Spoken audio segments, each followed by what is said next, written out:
ክቡራትና ክቡራን የቻናሌ ተከታታዮች እንደምን አላችሁ?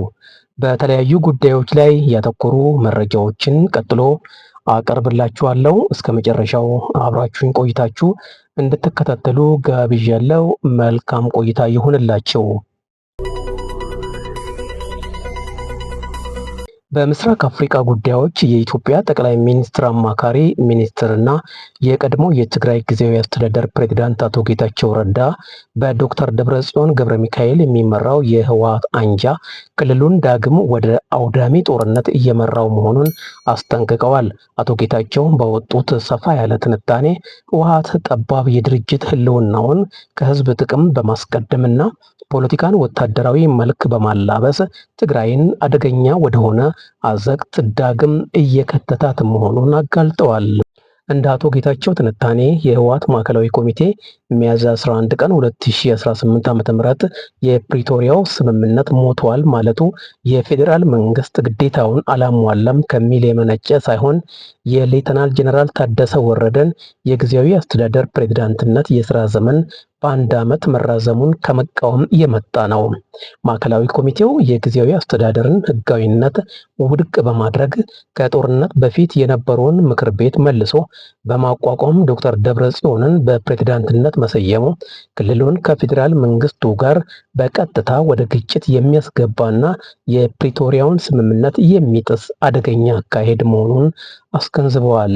ዶክተር ደብረጽዮን ትግራይን ከመምራት ይልቅ የመከራዋ አቀናባሪ ሆነው ማገልገላቸውን የገለጹት አቶ ጌታቸው ከ2013 ዓ.ም ጦርነት በፊት ዲፕሎማሲያዊ ጥንቃቄ ማድረግ ሲገባቸው ህዝቡን ባዶ ፉከራ በመጋት ወደ ለየለት ግጭት ማስገባታቸውንም አስታውሰዋል።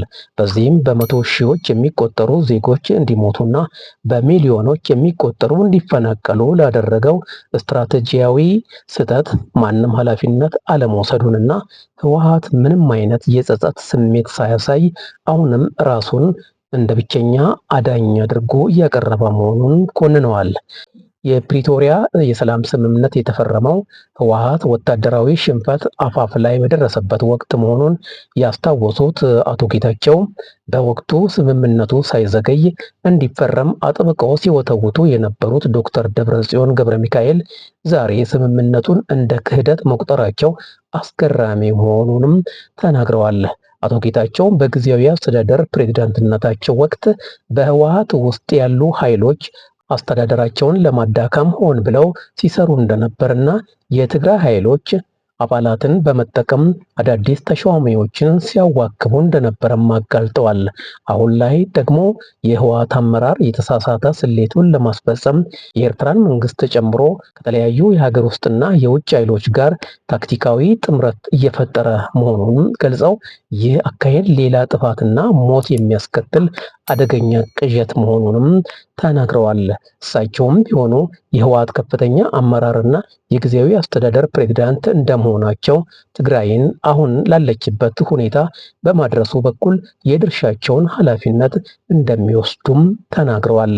አቶ ጌታቸው በጽሁፋቸው ማገባደጃ ላይም ትግራይ ሌላ ዙር የከንቱ በራስ መተማመንና የውድመት አዙሪት እንደማያስፈልጋትም አሳስበዋል።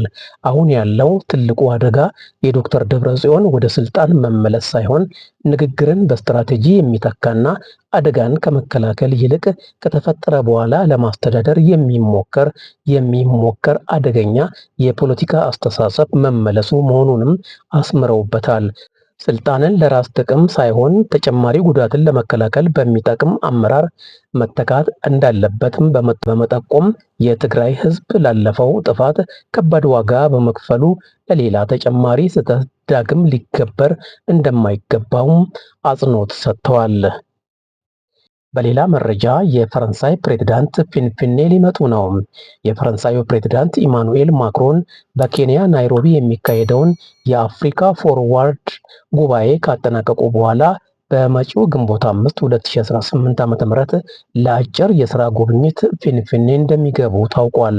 ይህ ጉብኝት ከመደበኛው ዲፕሎማሲያዊ ግንኙነት ባለፈ የፈረንሳይን የንግድ ጡንቻ በኢትዮጵያ ገበያ ውስጥ ለማፈርጠም የታለመ እንደሆነም ተጠቁመዋል። ፕሬዝዳንቱ ወደ ኢትዮጵያ የሚመጡት ዝም ብለው ሳይሆን የፈረንሳይን ግዙፍ ኩባንያዎች መሪዎች በክብር አስከትለው ነው ተብሏል።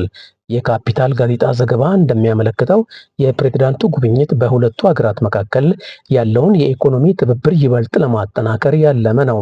በተለይም በልዑካን ቡድኑ ውስጥ የተካተቱት ተቋማት የጉብኝቱን ክብደት ያሳያል። ካርፉር በዓለም አቀፍ ደረጃ የሚታወቀው የችርቻሮ ንግድ ተቋም ከኢትዮጵያ ሚድሮክ ጋር በፈጠረው የፍራንቻይዝ ስምምነት አማካኝነት ወደ ኢትዮጵያ ገበያ ለመግባት እንቅስቃሴ እንደጀመረ ታውቋል። ሜሪዲያም በትላልቅ የመሰረተ ልማት ኢንቨስትመንቶች ላይ የሚንቀሳቀሰው ሌላው ድርጅት አመራሮችም የጉዞ አካል ናቸው። ኢትዮጵያ እያካሄደች ያለችው የኢኮኖሚ ማሻሻያ እና የገበያ ክፍተትን እንደ ፈረንሳይ ያሉ የአውሮፓ ሀገራት ቀልባቸውን ወደ ፊንፊኔ እንዲያዞሩ አድርጓቸዋል።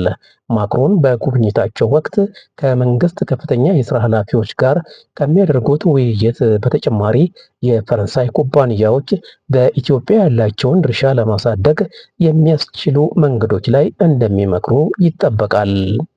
ይህ ጉብኝት የፈረንሳይ የንግድ ዲፕሎማሲ በአፍሪካ ቀንድ ያለውን ተጽዕኖ ለማሳረፍ የሚያደርገው ጥረት አካል ተደርጎ ሊወሰድ ይችላል። የፈረንሳይ ውበትና የኢትዮጵያ የንግድ ዕድሎች በፊንፊኔ በሚያደርጉት ቆይታ ምን አይነት ውጤት ይዘው እንደሚመጡ በጉጉት የሚጠበቅ ይሆናል ተብሏል። ቀጥሎ ወለጋ የምሁራን መፍለቂያ መሆኗን የሚያሳይ መረጃ አቀርብላችኋለሁ። ወለጋ በምዕራብ ኦሮሚያ የዘመናት ታሪክ የሰፈረባት የክብር ምድር ናት። በለምለሙ መሬቷ፣ በወርቃማው የቡናና የሰብል እርሻዎቿ እንዲሁም በሕዝቧ ሰፊ ልብ ውስጥ ታላቅ የሰው ልጅ የህይወት ቅኔ ተስቦ ይነበባል። ታሪኳን በጀግንነት ወኔ፣ ውበቷን በተፈጥሮ ተራሮቿን፣ ወንዞቿ፣ የህይወት ጥበቧን ደግሞ በጋራ መኖሪያ እሴቶቿ ያረጋገጠችው ይህች ምድር የክብር መፍለቂያ ተደርጋ ትወሰዳለች። ወለጋ የኦሮሞ የባህልና የጥበብ መዲና በመሆኗ በህዝቧ ዘንድ ያለው የቋንቋ ሀብት፣ የባህላዊ ሙዚቃና ጭፈራ ውበት እንዲሁም የባህል እሴቶች የስልጣኔያችንን ሞዛይክ በልዩ ሁኔታ ያደምቃሉ። ይቺ የአርቲስቶች የጸሐፊዎችና የፈላስፎች መፍለቂያ ምድር ለሀገር ፍቅር ለነጻነትና ለክብር የቆሙ ጀግኖች መኖሪያና የጽናት ምሽግ ናት። የወለጋ ህዝብ ለወገኑ ያለውን ፍቅርና ለክብሩ ያለውን ጽናት በታሪክ አውድማ ላይ በተደጋጋሚ ያረጋገጠ ሲሆን በምድሯ ላይ የሚታየው እያንዳንዱ የልማት እንቅስቃሴ ለኦሮሚያ እና ለኢትዮጵያ የጀርባ አጥንት ሆኖ ያገለግላል። ወለጋ የተፈጥሮ ስጦታና የብልጽግና ተስፋ መሆኗ የሚገለጸው በለምለሙ እርሻዎቿና በከፍተኛ የግብርና ምርታማነቷ ነው። የደን ሀብቷና በወንዞቿ የሚፈሰው ውሃ የተፈጥሮን ታላቅነት የሚመሰክሩ የኢኮኖሚ ጥንካሬ ምንጮች ናቸው። በጥበብና ባህል ረገድ ያላት የቋንቋ ሀብትና የባህላዊ እሴቶቿ የማንነት መገለጫና የማህበራዊ ስምምነት መሰረት ሆነው ያገለግላሉ። በጀግንነትና ጽናት በኩል የታሪክ አውድማና የጀግኖች ታሪክ መሆኗ የኩራት ምንጭና የሀገር ሉዓላዊነት ጠባቂ ያደርጋታል። በግብርናና ሀብት ዘርፍ ደግሞ ቡናና ለም እርሻዎቿ ለኢኮኖሚ እድገትና ለምግብ ዋስትና ናቸው። የወለጋ ሕይወትና ልማት እንደ ለምለም ምድሯ ውብ፣ እንደ ታሪኳም የጸና ነው። የባህል ሀብቷ፣ የህዝቧ ጥበብና የልማት ራዕይዋ ሲቀናጁ ለስልጣኔ ሀገር ግንባታችን የማይናወጥ መሰረት ይሆናሉ። ይህ የወለጋ ውበት ከቃላት በላይ የሆነና በየዕለቱ የሚኖር የክብር ታሪክ ነው። የአፍሌክስ ፕሬዝዳንት ዛዲግ አብርሃ እንደጻፈው ነው ያቀረብኩላችሁ። ክቡራትና ክቡራን፣ ስለተከታተላችሁኝ ስላደመጣችሁኝ በጣም አመሰግናለሁ። ደህና ሁኑ።